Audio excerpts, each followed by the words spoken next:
Hopo chikono azouya panapa achifumura the government yaED Mnangagwa tichiona kuti aiwa maSADC leaders aripo pamberi ari umo munyika yeZimbabwe. Pane mashoko anotaura nyasi kuona kuti vakomana ava havasi kunakirwa nazvo. Vakomana ava aiwa maziso avo akavhurika kuona zvinenge zvichiitika munyika yeZimbabwe. Sandapinda mashoko abuda achitaura muzara nhasi. Nobva subscribe like kuti on the bell icon. Tipinda panapa anyora achiti the Zimbabwean tyrant Emmerson Mnangagwa has destroyed the economy by looting public funds and plundering the country's resources.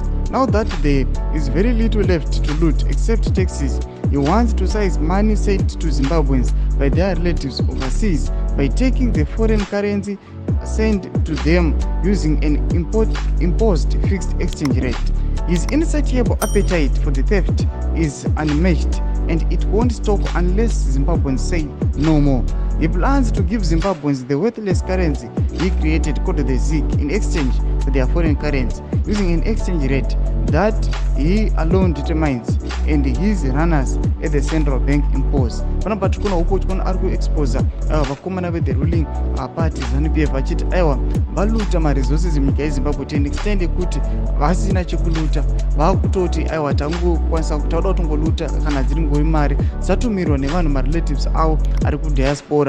Panapa vanobva vati aiwa takuintroduce the new currency ZVAITWA kuti aiwa mari dzinenge dzichitumirwa dzavanenge vachidzitora vokupai the ZVAITWA. Panapa hupo chikono ari kuya achiexposa achifumura mutungamiri wenyika achiti aiwa this level recorruption aiwa razosvika pama-alarming rates. Kutidzai mafungiro enyu muri kudii pamusoro pechitiko ichi. Mina komene section pedu, subscribe or like, turn on the bell icon.